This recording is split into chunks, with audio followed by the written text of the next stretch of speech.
Welcome back to my channel. आज मैं आपको प्रश्नावली 7B का पार्ट नंबर 2 करा रहा हूँ। इससे पहले मैं इसका 3 पार्ट कंप्लीट करवा चुका हूँ। तो देखिए क्वेश्चन नंबर पहला इसमें बोला है बिंदुओं -3, 10 और 6, -8 को जोड़ने वाले रेखाखंड को बिंदु -1, 6 किस अनुपात में विभाजित करता है। तो इस तरह का क्वेश्चन मैं एक आपको करवा चुका हूँ।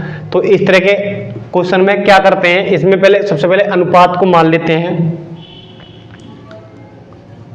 देखें जो बिंदु दिए गए पहले वो लिखेंगे बिंदु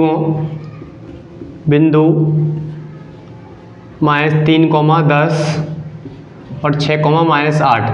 तो ये हो जाएंगे हमारे x1, y1, x2, y2। अब यहाँ पर मान लेते हैं माना अनुपात, शुरू में लिख देते माना अभीष्ट अनुपात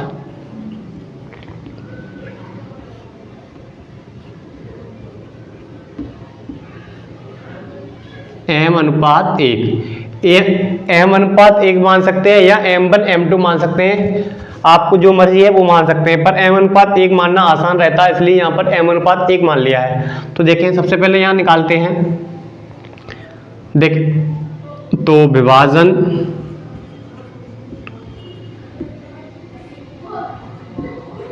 सूत्र से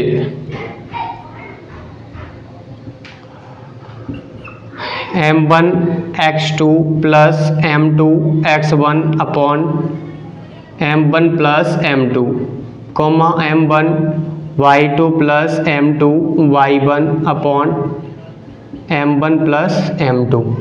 देखें अब ये हमको बिंदु दे रखे हैं कि बिंदु इतने इतने किस अनुपात में विभाजित करेंगे। तो यहाँ ये बिंदु है, जैसे कि मान लीजिए निर्देशांक के बिंदु निकालते हैं हम ये, पर हम उसके अकॉर्डिंग यहाँ पर इसमें ये दे रखा है -1, 6। तो यहाँ लिखेंगे -1, 6 हमको ये दिया गया है, जिससे कि हम बाद में क्या करेंगे, इनकी तुलना करेंगे।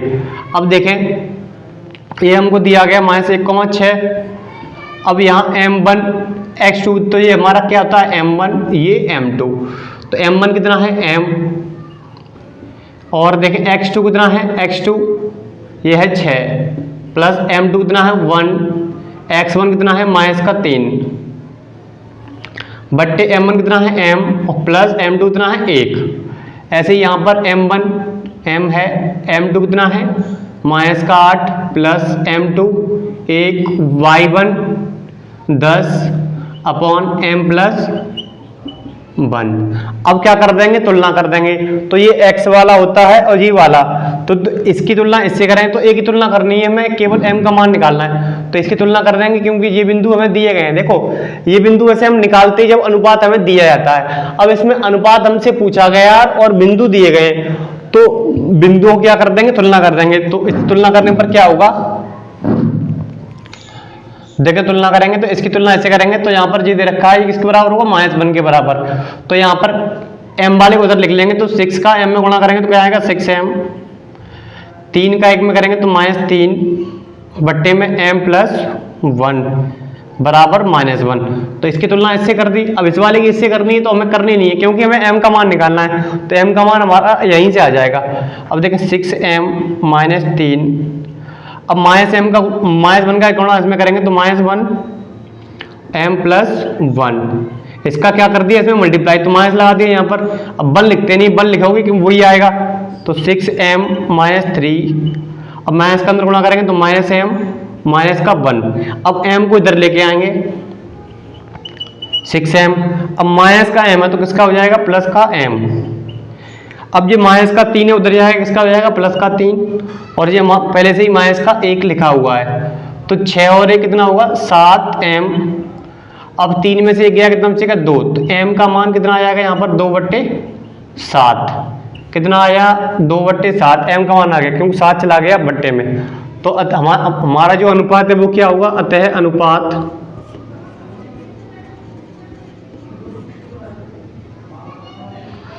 कितना होगा 2:7।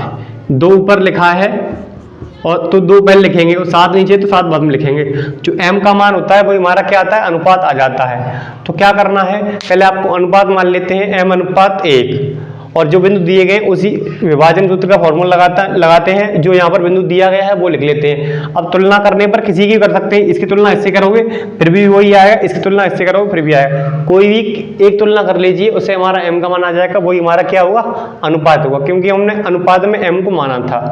तो इस तरह से पहला क्वेश्चन इसका कंप्लीट होता है। अब देखते हैं सेकंड क्वेश्चन। अब देखते हैं क्वेश्चन नंबर 13। इसमें बोला है यदि a और b क्रमशः -2, -2 और 2, -4 हो तो बिंदु P के निर्देशांक ज्ञात कीजिए ताकि AP बराबर 3/7 AB और P रेखाखंड AB पर स्थित हो। P रेखाखंड क्या हो, AB पर स्थित हो। तो देखिए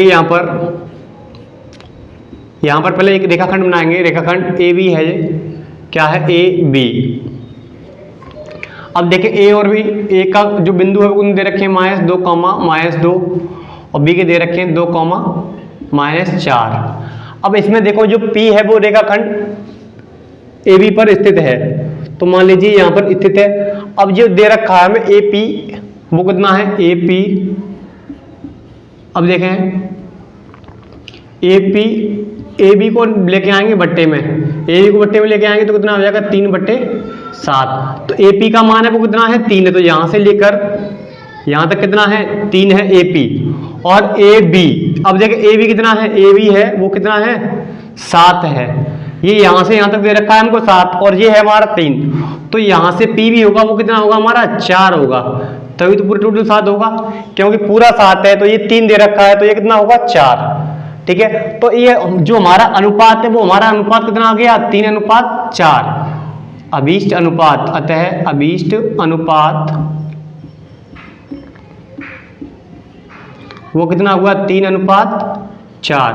तो ये M1 हो जाएगा, ये M2, और ये हमें दे रखा था, इसे हमने अनुपात निकाल लिया 3/4, क्योंकि 3 हमको ये दिया गया था। अब AB कितना है, 7 है, तो ये कितना बचेगा, 4, तो ये 4 हो गया। तो इस तरह से अनुपात 3/4 हमारा आ गया। अब देखें बिंदु दे रखे हैं तो इनको मान लेंगे x1, ये y1, ये x2, ये y2। अब हमको क्या निकालने हैं, बिंदु P के निर्देशांक। तो देखें जो यहाँ दिया गया था पहले वो लिख लिया, दिया है। अब देखें बिंदु P के निर्देशांक, डायरेक्ट निकालेंगे बिंदु P के निर्देशांक, बिंदु P के निर्देशांक वही फॉर्मूला आएंगे, m1x2 plus m2x1 upon m1 plus m2, और यहाँ m1y2 plus m2y1 upon m1 plus m2।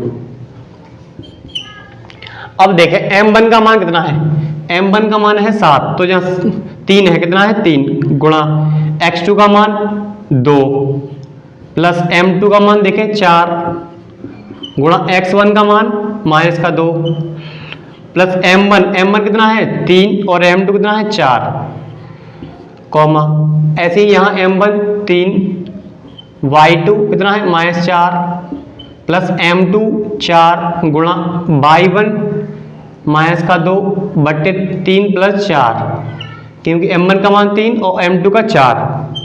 अब देखें गुणा करेंगे 3 दूनी 6 हो गया, 4 का 2 में करेंगे तो -8, क्योंकि यहाँ पर क्या लगा है, माइनस।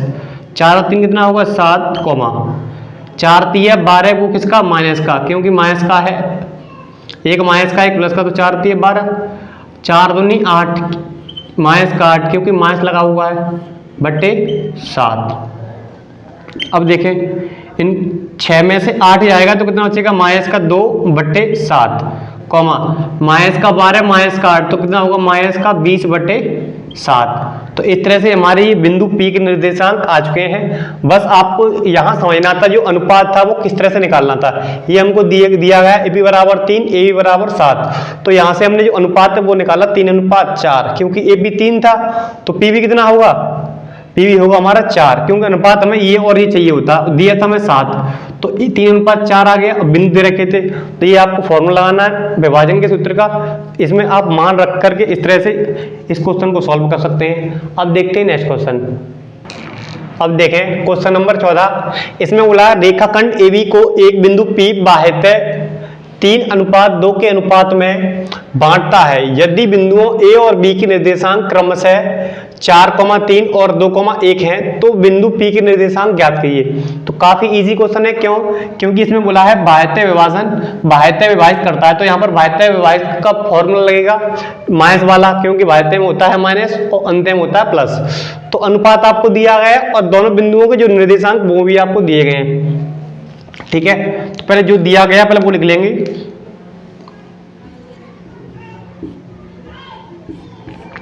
दिया है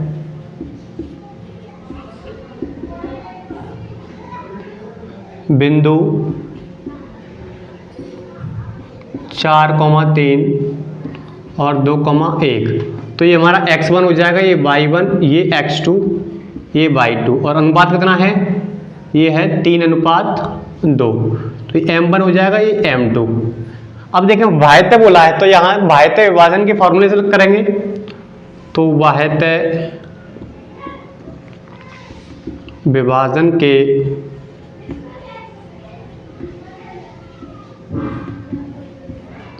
सूत्र से बिंदु P के निर्देशांक, बिंदु P के निर्देशांक,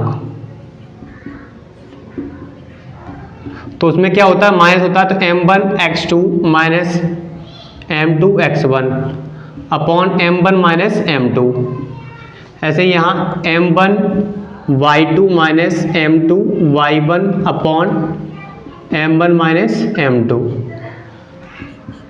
अब देखें यहाँ सभी के मान रखेंगे। m1 कितना है? m1 है 3 गुणा x2 कितना है? 2 माइनस m2 देखें m2 है 2, x1 देखें x1 कितना है? 4 बट्टे m1 कितना है? 3, m2 है 2, माइनस 2 कर दिए। अब m1 कितना है? 3, y2 1, m2 देखें m2 कितना है? 2 गुणा m1 3 बट्टे 3 माइनस 2, नीचे रहेगा m1 का मान 3, m2 का 2। अब देखें गुणा करेंगे, 3 का 2 में 6 आ गया, 2 का 4 में 8 बट्टे 3 में से 2 गया, 1 बचेगा, 3 एकम 3, 2 का 3 में गुणा करेंगे तो जाएगा 6 बट्टे 1। अब देखें 6 में से 8 आएगा, कितना बचेगा? माइनस का 2, बट्टे में 1 लिखते नहीं है। अब 3 में से 6 आएगा तो माइनस का बचेगा ये 3। तो इस तरह से ये हमारे बिंदु P के निर्देशांक है वो कितना है? -2, तो काफी सिंपल क्वेश्चन था, क्योंकि इसमें अनुपात भी दिया गया था और बोला है बाह्यतः, तो बाह्यतः वाले माइनस लगाना होता है, और बिंदु के निर्देशांक दे रखे हैं, तो केवल हमें बिंदु P के निर्देशांक निकालने थे, जो कि हम आसानी से निकाल चुके हैं।